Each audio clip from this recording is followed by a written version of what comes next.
June nili thotan ni sang ni som ni pathum ani e Mizoram Journal thir tu le ngai thatu zong zong te in zawa in du sakna chibai kan bu ka cheu bung tlang khua ina an high school headmaster chuan em pu vi suresa sarkarin a transfer sak chung changa bung tlang khua an lung oilo na thu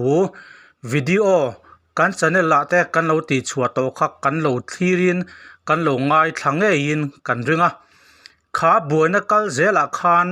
bung tlang khua an la lung oi thei ngang lova kan lo tar lan tuangin pusure sahi bung tlang khua high school headmaster ni in tuipang lama sarkarin a transfer sak ani pusure sahi bung tlang khotlang tiran an ui em a an thei angin sarkar thu nei tu te dorin son chhuwa saklo ram turin an nge ngoi ani an malak na kong sang kan chanela po kan lo tar lan to ta chu tun thleng hian ala sot theilo wangin bung tlang khom tlang mi puite an lung oi theilo le a he boina kal zela hian bung tlang khua high school no pang da chuan an headmaster sarkarin ason chu adulo nan sikul ni engamazat an kal to lo ani tin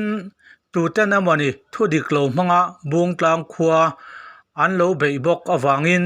bung tlang khotlang mi puite an lung oi lo zual le a he thila hian politics thuk takin ain rola tu emo thil ti theideu bikin pusure sahi namdang ani wanga an nek chuak luinia mitam takin an ngai bok awangin bung tlang khotlang mi puite an lung oi lo zual le ani tuna hian bung tlang khotlang fuai tu ta chu atop thlenga kalzel tumin an la in bu sai mek zela engtiangin nge thu a kalzel don ero ti hriat ani lo hemi chung changa hian ruling party MNF party a bung tlang group MNF president putan puya an malak dante kan han koma putan puya le Mizoram Journal kan in komna voice record ilongai thate ang ngai thatu ta tana afia jok nan han soi fia lokila bung tlang khua hi ser chief district ni in kei chumpia om bung tlang khua khi ani hello putan puya mo nia din puya YouTube Mizoram Journal channel enkol tu kania in kom na hun thatak mai minan siam sak theya kan lom hle mai ama sai soi ani ke po ka lom na kan chanela hian in khua bung tlanga high school headmaster thoklai pu suresa sarkarina a transfer awanga bung tlang khot tlang suai tu tele a khot chung mi puitena pu suresa mundanga chuak lo tura in duna le in uina thute tin ma in lo lak thute po kha tlang pui zor kan chanela hian kan lo ta lang wa tun truma hian khami chung chang kha han kom chian che kan han du ania ama sa in pusuresa kha engtenga transfer an nia khoi muna tenge transfer an nia khotlang ina pusuresa I bungtlang khua high school zirtir tu headmaster anina in uizia chungchanga te khan ama kha in han ui chan em te po kha a thei chu min an soi sak turin kan ngen ma sa teng che a nia na pusura sahi an transfer don ti hi kan sheru to an ma da in chu ta chuan kan bial tu minister a hian kan kal khala eng polo kheng sela hi chu kan thal don lo a sirtir tu tha ni chu wangin I thei angin min lo dan sakro kan in tia ta chuan kan bial tu pa hian a lo la semi a lo maya an nu lo ka hian transfer order chu ran chuak ta ta chuan kan bial tu pa chu kan han benga la a puchan te po min lo biak sak roi zirtir tu thania kan khuain kan chhor sia kan uidon rionia kan intia te chuan kan pu minister po chuan in puchan ten hena min lo soi sak nge ya amma ro chu a beidon thu voi ni lai hi pucha ma po hian puchan ten he na hian a soya a beidon thu mi ron sila ta chuan ke ni hi party le vc angin ai tlan thaveng u kan tia kan zuk tlan thla ma se puchan te hi kolkata ngani phaila ma lo jin hlau mai kan mu thei ta lo a chuan kan hong chowa akar le akal kan han tuma ajin ti kan lo hrele a in chung kan hi lai ama mu lo hianin kan omani chuan akar thumna vel a hian kan kal le a vc le party bok ama ro chu min chang bei dong le a ngày na kan hrevak lowa ta chuanin kan honga committee te joint action committee idin mai tengu mala tur hian kan zirtir tupa hi pension trep tonia kum thum lo liam bak anei to lowa asirna konga mathematics le science ala kop thei sia no pangin an chor sia chu wangin ui be dani song u kan in tia chuan joint action committee te su dingin chung ang hming chuanin puchan te po kan in dor le a amaro chu ani chu tran na ngai a tang renga kan beidong ta ti chuan joining report po apetura ni lo hi chu ui berang u kan in tia ti chuan joint action committee huai hotin ti khan kanin dang chhota ti chuan kan malak na ten om zia ala nei em chuang lo tun khleng hian ama puchan te education minister kan biak point sarkar thuin om ro sarkar thu angin kalti ro ti hi kan thu don ani maya mason na lampang hi kan mulowa chuanin khotlang hi kan lung oi lo em mai ni ama pusura sa hrim hi zirti tu tra state what teacher dong tura en thak lai ania piang khop chon azirna hi tha ti chuan kanin dang ren rona ama ro chu education minister atanga khatianga akal lo ni chuan suspend khal min vote sia ta education secretary tenen kanin a join lo ni chuan suspend ani ang ti kha kan thu don ani ta sia ama je te tu tha lo ni sia boru ka chiat vek don ai chuan kaltir phut mang u kan in tia ti chuan tu na hianin joining report a petoa ama hi tuipa nga ania an son na hi tina khotlang simina kan lo ngai dana chuanin chim topa zirti tu tha fa in son dai mai hi in semna chi khata kan ngaya tilaya om hetsa thalutu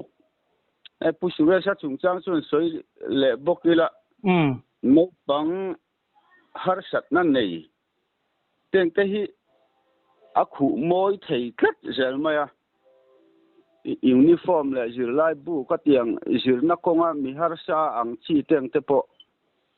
pusura sa hi chuanin adom kang thei je maya hetiang klukhi kan mu kan in ring to lowa chu wanga thei patop chu ui bet hi kan nia ti chuan kan ui bet zo to lowa tuna chuan kan malak tum le na hi chu cm le kan education minister le pucha mate kan bial tu pa te nak thoka hianin zukmu tum leila kanin tia tu su kan malak dan tur chu ni ria joint action committee hianin an ma ni tanga an beidon to wang hianin in pu te nia pa la kan amo hi la ve de u het teu tual chunga in rel bol na kong sang sang ai chu se sin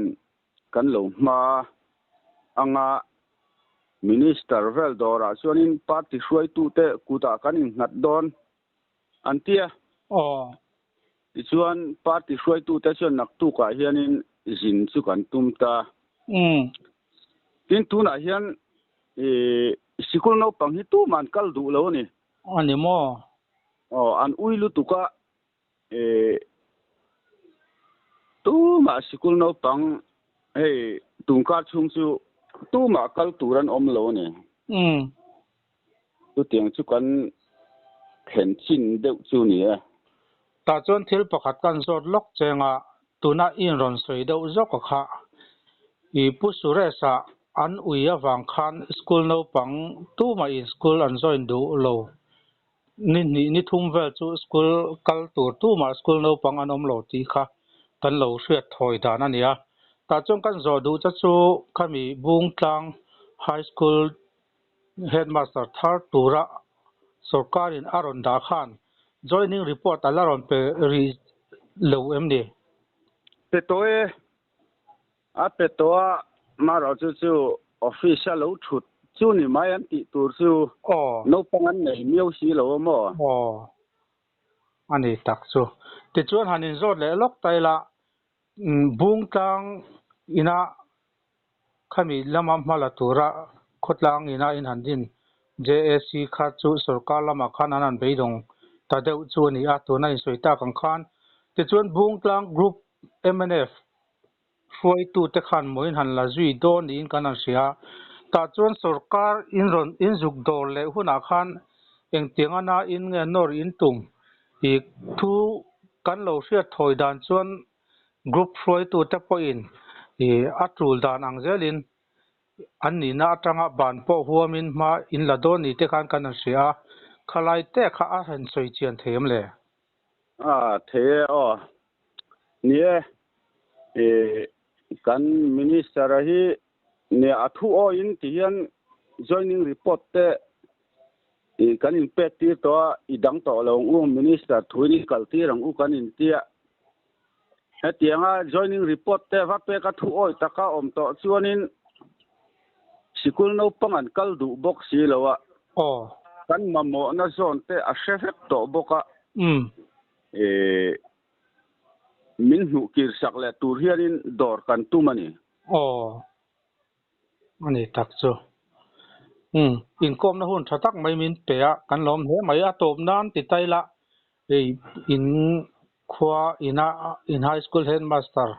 in chuan tak mai le in du ngoi mundanga chuaka in khwa high school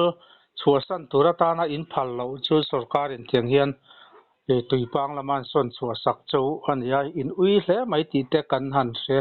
chho zela ti chuan hemi chung changa hian engamo atop nan han soi ru te ilanem nie hemi chung changa hian chong po tama amaro chu chong na zonga hi thu tak ka lak po ni lem lowa amaro chu ni kan uya he patop kan chua